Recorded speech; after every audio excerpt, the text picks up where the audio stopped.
game, our game of the week last week as well, you probably saw. So it's off to KC to see if they could put it right. I see if they could put it right. Welcome to week 2 of Nightmare on Shanahan Street. Some folks say Kimball Anders isn't an every down back, but don't tell that to Denver. Still, the Broncos were close until the third quarter when, after a Terrell Davis fumble, Elvis Gerbach hit Derek Alexander off play action to set up a 4th down, second effort touchdown by Tony Richardson. And Gunther Cunningham's deodorant is still working. It was 16-3 before Davis finally got on track. This 23-yard run looked like the TD of old, and it set up a TD of now for the score. Terrell goes in, it's 16-10. But Kansas City was to come right back on a run by Bam Morris, who probably will go out and have something to eat to celebrate.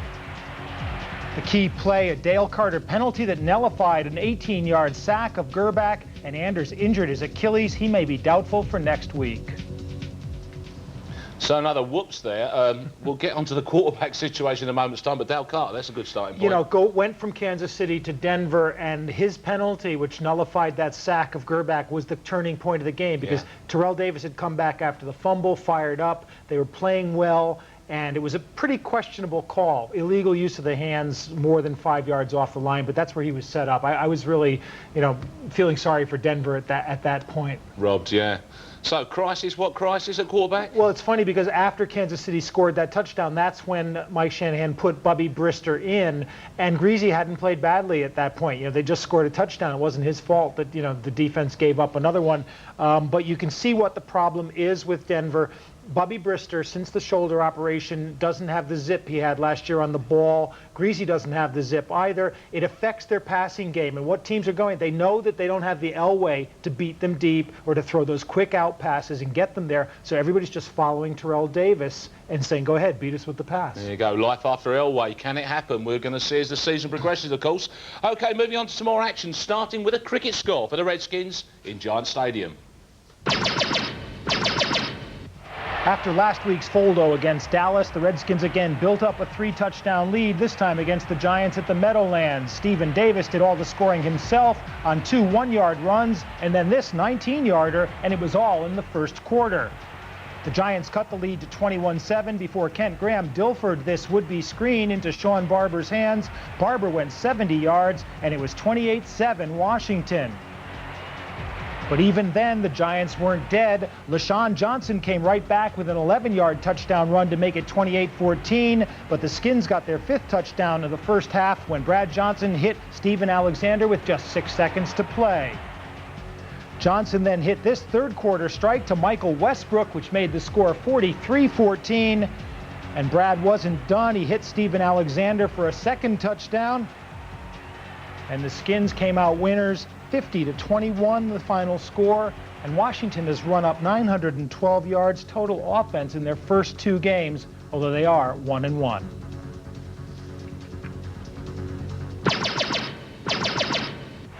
The Jets began life without Vinny Testaverde in Buffalo, and this year the refs aren't giving New York any free touchdowns, which made Wade Phillips happy. He's got Gunther's roll on. Antoine Smith runs about 30 yards to gain just 6 on this play, but that 6 sets up a score, and in case you missed it, watch the little guy who throws the key block.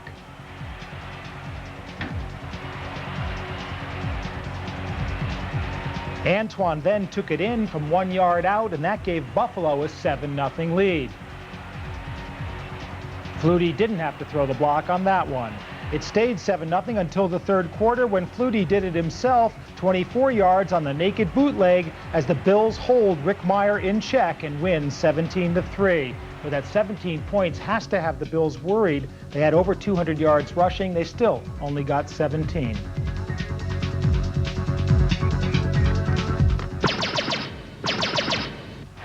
In Foxborough, Peyton Manning was in fine form, hitting 2 touchdown passes to Marvin Harrison as the Colts took a 21-0 lead against the Pats. Drew Bledsoe hit Sean Jefferson from 11 to put New England on the board. But right after that, Harrison and Manning came back for their 3rd touchdown of the game in a 28-7 halftime lead. But football is a game of multiple halves, and Bledsoe hit Terry Allen in the third quarter to make it 28-14 Indianapolis. Then in the fourth, Bledsoe found Ben Coates to put the Pats within a touchdown. And Bledsoe and Coates are starting to click. He found the big tight end again to tie the game up with just 3 minutes remaining. Bledsoe doing his usual, I'll catch it and back into the end zone routine. Then rookie Edgerrin James fumbled. New England recovered the fumble, and for the second week in a row, a late field goal from Adam Vinatieri gave New England the win, as you can tell by the fans doing their Gunther Cunningham imitations. And New England penalized 15 times for 135 yards, still playing undisciplined football this year. In San Francisco, the Niners were looking to bounce back from their drubbing by Jacksonville, and Terrell Owens bounced off the defender and into a 7-0 lead, and Owens had a few more bounces left. Billy Joe Hobart found Eddie Kennison to tie the game, and then Keith Poole turned a first down into a touchdown as some sneaky swiftness shredded San Francisco's secondary surprisingly simply.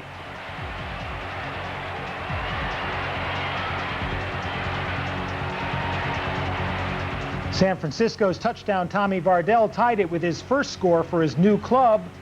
But in the third quarter, Billy Joe put the Saints up again with a 12-yard pass to Lawrence Dawsey. With 3 minutes to go, Jerry Rice made a controversial catch, but no replay was required. It counted, a first down for San Francisco. And then Steve Young and Owens combined again, second TD of the game on the fade to tie the game at 21-20. And while Owens bounced, Young ran off the field. Billy Joe Hobart had one more chance, but under pressure, he didn't see free safety Lance Schulters, who makes the interception, has time to adjust his face bar, and runs in for a touchdown behind a crunching block from Ken Norton Jr.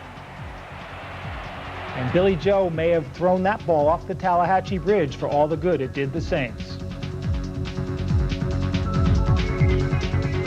The 49ers needed that one, I can tell you. Now, yeah. Listen, you mentioned it there. We said post-Elway, post-Testaverde for the Jets now. Tough for the Jets. Rick Meyer not able to generate a whole lot of offense. Buffalo's got a good defense, especially at home. But Buffalo, I'm really worried about them, you know, when they only score 17 points. The Jets have a great defensive team, but they gained the yardage. They just can't put it through the end zone. It's the second week in a row. Yeah, they've obviously got to get that together very, very quickly indeed. Now, really tight game in there was a good one. And you mentioned New England haven't quite got it together, yet, of course, stealing the win again. And, you know, they're supposed to have a good secondary, and they gave up all those touchdown passes. Manning and Harrison have 5 touchdowns now already this season, turning into a great combination. Adam Vinatieri, game-winning kick for the second week in a row. You get the feeling they won't be able to continue pulling these things out, but, you know, they keep finding guys like the Boston Red Sox. They just keep finding guys that help them win, you know. Absolutely. And of Indianapolis, I mean, are they a team to kind of, I mean, well, like we said last week, scoring the points? Yeah, they're a team that's going to put points on the board. Edgerrin James, 200-yard games in a row in his first 2 games as a pro. Manning and Marvin Harrison look really good. The young offense, the line isn't quite there yet. You can get to Peyton Manning. Defensively, it's a veteran team. They played well the first week. They played well for a half against New England, but New England made offensive adjustments, mostly going to Ben Coates and to backs out of the backfield, catching passes, and that's what helped them to beat Indianapolis. Absolutely, there you go. Okay, plenty of more action still to come after the break. But before we go, we just want to point out, Mike and I, that we love all of you. Each other. You're okay. You I like. You I like a lot. You I don't like. Don't like you. You I love. Looking good. You're okay. You're just okay. You I love. Oh, I love you so much. You I can't stand. You I love more than anybody. Oh, I love you the most. Yeah, you look. Except for you. You I really love the most. Don't tell the last guy.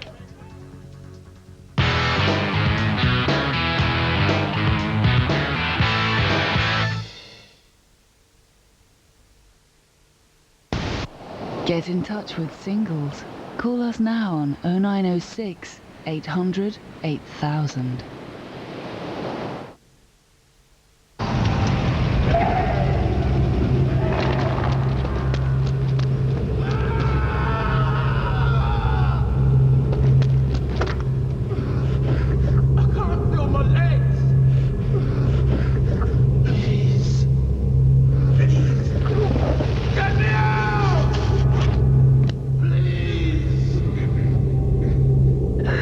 Please get me out!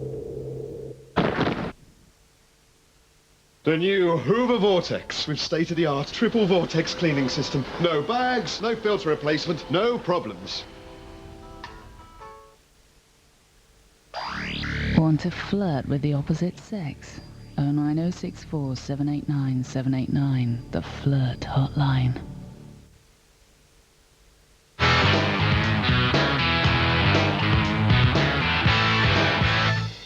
Welcome back. We're going to be rounding up all of the weekend of Week 2 action for you in just a moment's time. Plus, also, Mike's going to be throwing forward to our game of the week, which, of course, is Dallas at Atlanta. Speaking of which, by the way, here you go. This is the game that you can be able to see, and there's 12:25 start. Nice and early. I do like the look of that one there. Atlanta, there you go, at Dallas tomorrow, 12:25. That is the NFL game of the week. And did I mention Atlanta? Yes, I did. There they are in a slightly different form of American sport. New York Mets are at Atlanta Braves. That's live from 12:25 on Wednesday night. Major League Baseball for you here on Channel 5. Atlanta frenzy there, Michael. Yeah, you know, and my feeling is Bobby Valentine's teams like the Mets always self-destruct at the end of September, but the Braves, their pitchers have, you know, they're injured like Chris Chandler gets injured all the time. So, you know, it's a wide open race there. Like to see that consistency going, don't you? Absolutely. By the way, keep a lookout for our competition. Super Bowl tickets up for grabs. That'll be picking up again tomorrow night in our game of the week. Okay, moving on to the weekend's action again now, and we're going to go down to the NFC Central in Minnesota to start with. Oakland on the road in the NFC Central for the second week in a row, and it was the Crumpler, Carlester Crumpler, who gave the Vikings the early lead. Then Randall Cunningham did what he does best, which is look for Randy Moss, and just watch this.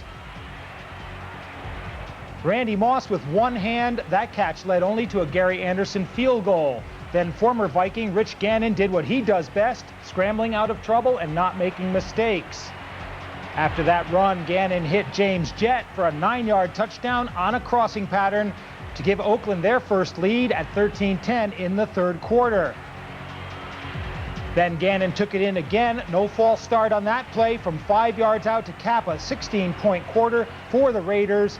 A late Cunningham touchdown to Jake Reed proved no avail. Russell Maryland with a sack, a fumble recovery, and an interception for Oakland.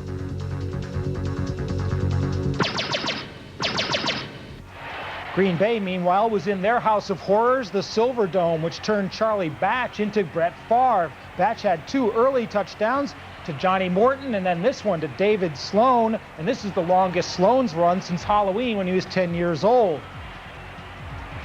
Look at the big guy go, and he still had enough energy to go for a Pontiac Pogo into the crowd. Dorsey Levens was doing his imitation of Barry Sanders, gaining 153 yards on 29 carries, and that touchdown gave Green Bay a fourth quarter lead at 15-14.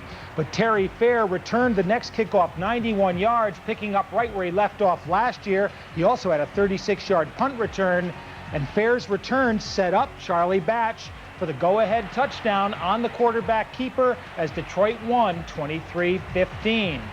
And you have to ask yourself, what is it about the Pontiac Silverdome that turns Brett Favre into a replica of Scott Mitchell? Johnny Morton with 4 catches, but Batch his second big game in a row, and Detroit is the only unbeaten team in that division. The Chargers opened their season the way you'd like to, against the Bengals, but Jeff Blake to Tony McGee got Cincy on the board first. Jim Harbaugh came back with a bomb to Michael Ricks, and he makes a great catch to set up the second of 4 John Carney field goals Ricks has come to play this season. Then a Harbaugh shovel pass put the Bolts in the lead, a 12-yarder to Natron Means, and Natron means business. In the second quarter, Harbaugh struck again with a 29-yarder to Jeff Graham for a 20-7 lead. And then Junior Seau struck Jeff Blake, and Gerald Dixon picked up the fumble to rumble in for a 35-yard score, a 28-7 halftime lead. It put Blake out of the game. Achilles Smith replaced him to no avail. The Chargers controlled the ball for 38 minutes plus, and the big news, of course, no interceptions by Jim Harbaugh.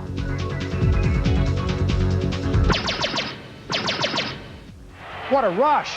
That's what Jeff Feagles is thinking as he dribbles this would-be punt into a Bears first down at Soldier Field. And that set up a Curtis Enos touchdown, and the Bears had a quick 7-0 lead at home. And Enos is thinking of posing for Playboy's Tackling Dummies of the NFC Central photo spread. The Bears took a 13-0 lead into the fourth quarter before former Packer Derek Mays took this Glenn Foley pass 34 yards for a touchdown. And then Foley, replacing the injured John Kitna, hit Fabian Bowness from 49 yards out for a 14-13 lead. Who needs Joey Galloway? The Bears still could have won it, but rookie Brian Gowins just missed from 48 yards out with 13 seconds left. These are, after all, the Bears. And a great day for Foley. John Kitna's job may have gone there. Ricky Waters just 1 yard short of 100, and you see why Holmgren wanted Derek Mays. All those poor Chicago fans still living off the olden days, it would seem, then, isn't it? They're getting older all the time. Aren't they just?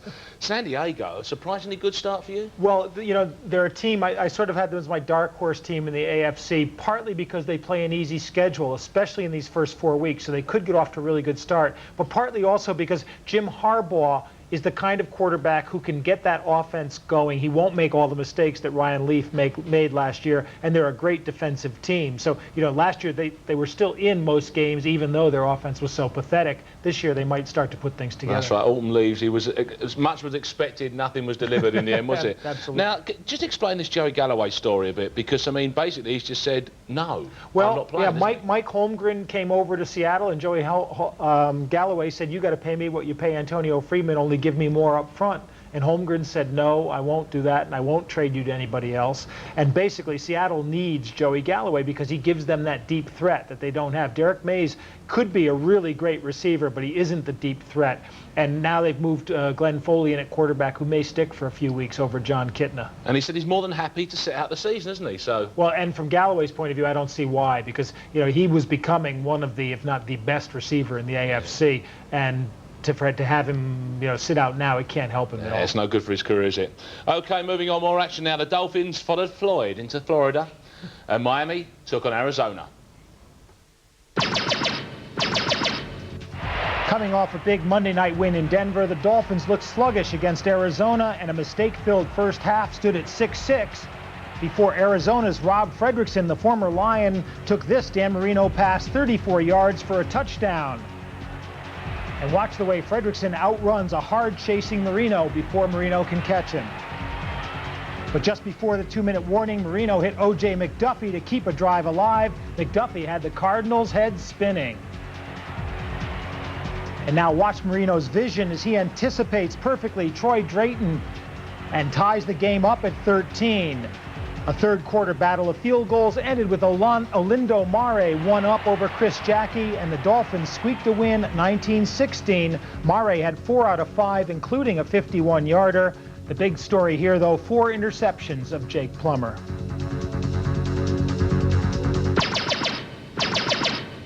The Jags were coming off a big win over San Francisco, but Carolina proved tougher. First, Steve Berline to Wesley Walls for a touchdown, and then Berline 60 yards to Mushin Muhammad, and the Panthers were up 14-6 at the half. James Stewart replaced the injured Fred Taylor for Jacksonville, and his run made it 14-12 when the 2-point conversion failed. But then after a Mike Hollis field goal, Stewart went 44 yards for his second score, and it was 22-14 Jags.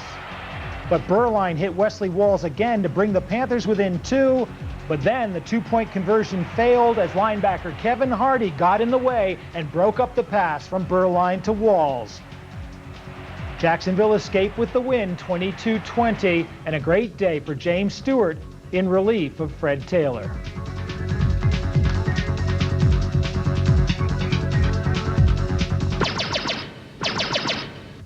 The other TD was back in form again. Trent Dilfer hit Bert Emanuel from 19 to give the Bucs a 7-0 lead in Philadelphia. But putting Trent in the shotgun is like turning both barrels on yourself. He Dilfers this snap into a safety, and the Eagles get within 2 at 7-5.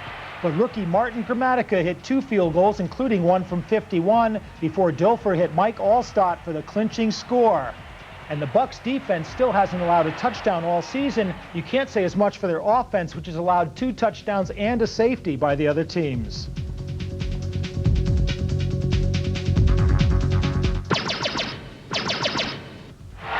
Tim Couch learned that when you're in the NFL, you never know who might drop in on you. A safety and a 2-0 Tennessee lead was a result, and Samari Roll is on a roll. Eddie George made it 9-0 with his first of 2 touchdown plunges in the second quarter. The second one made it 16-3 as Tennessee built up a lead at halftime. But in the third quarter, the new Browns got their first ever touchdown as rookie Kevin Johnson hauled in this 39-yard pass from rookie Tim Couch, and Couch was no potato as he ran downfield celebrating. The first of many from that guy. Neil O'Donnell was in for the injured Steve McNair. He gets some help from Yancey Thigpen for the game's final score as the team stayed unbeaten at the Adelphia Coliseum in Nashville. And Neil O'Donnell's back in his Pittsburgh Steelers Super Bowl form.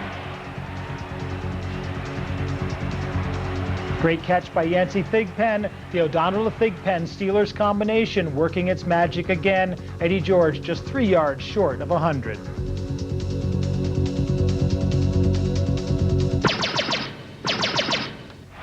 Finally, in Baltimore, O'Donnell's replacement Cordell Stewart gave the Steelers a 7-0 lead with this 8-yard scramble.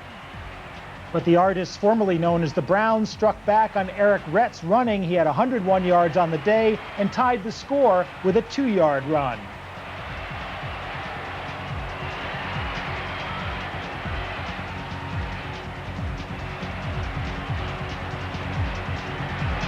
Rhett was in good form, but Jerome Bettis still isn't 100%. Richard Huntley was sharing time with Bettis and ran like a minibus for this 17-yard score, which gave Pittsburgh a 14-7 lead. With the score 20-13 and a minute 25 to play, Stoney Case got on the case with a 19-yard touchdown to Qadri Ismail, tying the game at 20, but rookie Chris Brown hit a 36-yard field goal as time expired, and Pittsburgh moved to 2-0. Scott Mitchell lasted 1 half less than he did last season in Detroit before being pulled for the former Barcelona Dragon backup, Stoney Case. And in the AFC East, Miami and New England are both unbeaten. Buffalo and Indianapolis at 1-1, and without Vinny Testaverde, the Jets are 0-2. In the Central, Jacksonville, Pittsburgh, and Tennessee, all unbeaten. This one's going to go right down to the wire. Not many wins between Baltimore, Cincinnati, and Cleveland. It's going to stay that way, too. And in the West, San Diego, 1 game played, 1 win. Kansas City and Oakland, Seattle, all 1-1, and the Denver Broncos 0-2. Now in the NFC East, Dallas is undefeated. They play tomorrow, remember. Arizona and the Giants 1-1, along with Washington. The Eagles aren't going to win many games. Washington 500 yards and a loss in the first game. The Giants 100 yards and a win. Detroit, the only unbeaten team in the NFC Central. Everybody else is 1-1, and you got to figure that Green Bay, Minnesota, and Tampa Bay are going to do better than that. And in the West, St. Louis is unbeaten. Ha! That won't last. New Orleans and San Francisco, 1-1. Atlanta, 0-1. They play tonight, remember, and Carolina 0-2. And that's a division in transition. That one's pretty much up for grabs. So St. Louis, obviously, looking forward to the games when they don't play those weeks, aren't they? Well, that's what they need. They needed it too for a little bit of rest and recuperation. But Tampa's a team that really interests me because their defense is playing so well. Warren Sapp had a great game. No one scored a touchdown on their defense so far this year. If Trent Dilfer stops giving the ball away to other teams' defenses, Tampa could start winning. People might think that you may have a little bit of something in for Trent Dilfer. You have mentioned him a couple of times. Well, will you stop mentioning him? Will he just seems to deliver, you know. When I need something to get through those highlights, Trent always seems to deliver. It's true. Okay, now for your play of the week, you've gone back to the Dallas game, haven't you? No, I've actually gone back to the New Orleans-San Francisco game. So I apologise, exactly. But it's close, and it's the interception, the game-winning interception by Lance Schulters at free safety. And let's take a look at it now. Billy Joe Hobart's going to drop back, and he doesn't realize they're in a prevent because he sees the rush coming, and the two safeties are sitting deep, and Schulters, the free safety, is going to step right in front of the receiver. Now watch as there he goes. He fixes his helmet because he knows he's off on a good run here. And now he's going to pick up some blocking, and watch this guy, Ken Norton Jr., the linebacker, who's going to take a real bead on Ricky Williams. And Ricky Williams, remember, isn't 100%. And wham, he's less than 100% now because he was hurt. He was out of the game at that point, didn't come back on the field. And New Orleans, fortunately, they have a week off next week, so Ricky's going to have time to recover. But that was a great block. Didn't let that one off of Norton Senior, did he? There, I think it would have been rather called a foul there, unfortunately. But there you go. You know, I'd love to see Norton Senior and Norton Junior go up against each other. It would be an attractive match, wouldn't it? You can imagine that one, can't you? Okay, now I mentioned Dallas. You probably heard me. You did indeed. You're getting ahead of yourself. Exactly. I was there because, of course, Dallas is going to be our game of the week. Atlanta's going to be the team they're going to be taking on. Where are we going to go with this one? Where do you see the action points being? Well, basically, for Dallas, the big story is that the old firm is back in business, and Troy Aikman, for the second season in a row, threw 5 touchdown passes in the first week of the season, but it looks like he's really back in form. He's got new receivers in David LaFleur, the tight end, who's finally playing, you know, like what they thought he would when they got him. LaFleur is a huge tight end, a really big target.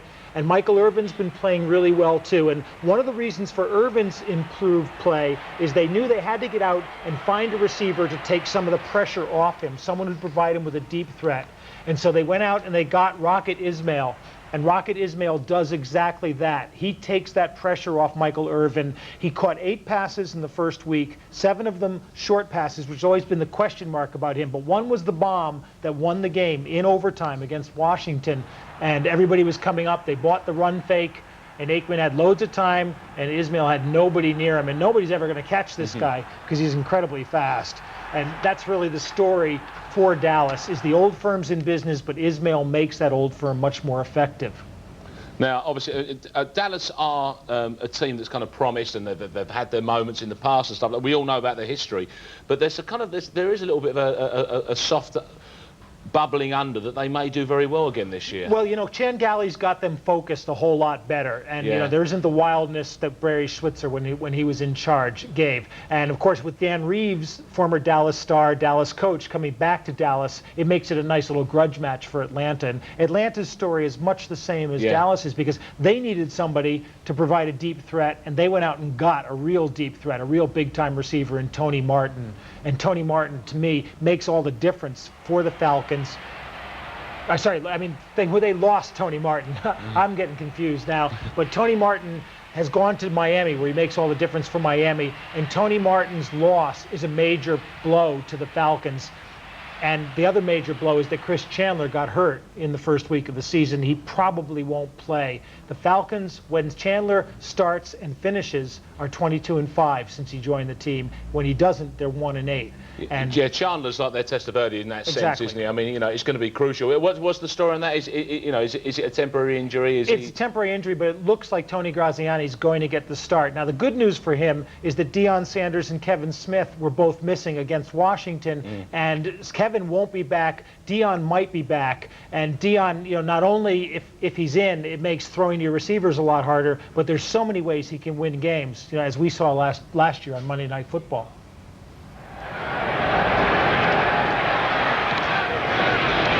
Hutton's kick. Well, we will see a return here. He gets his wish.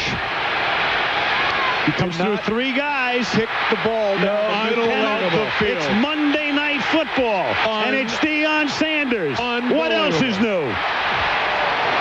Unbelievable.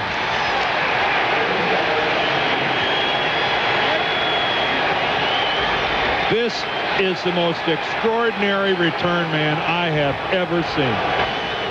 Yeah, I mean, there's no account, you know, there's everything else and then there's him, isn't there? No arguments there. And, you know, if the Falcons had Tony Martin and there's no Kevin Smith and there's no Deion Sanders, then you'd think even with Graziani playing, you know, they're going to destroy them deep. But without Tony Martin, it's a real key. Atlanta, you can key on Jamal Anderson because you know you're not going to get beat, just like teams are keying on Terrell Davis now because they don't think that Brian Greasy's going to beat them deep at Denver. And this changes the whole pattern of the kind of game Atlanta play. They have a good defense. offense, but the defense is going to probably spend a lot of time on the field. These early games, how important are they further down the line? Obviously, you need the wins, but does it establish a momentum for a team? Do they get their formats right, their pace right? It's funny because if you get all the momentum going for you, then people start saying, well, you can't beat a team 3 times in one season, if you play them again in the playoffs, and that hurts that way. And coaches say you take them one game at a time, but there's some games you take more than others. And, the games in your division in particular, but the games against the good teams, because they're the tests that show you what you can do and what you can't do. And Dallas, because of those great corners, because of the pursuit they have in their defense, and watch it, they got a rookie linebacker called Dat Nguyen, the first Vietnamese in the NFL, who's great. You'll be saying that for me as well. Plenty of time tomorrow night, 12:25, we're back, of course, the game of the week. Dallas are at home, Atlanta Falcons are in town. We'll see you then. See you tomorrow.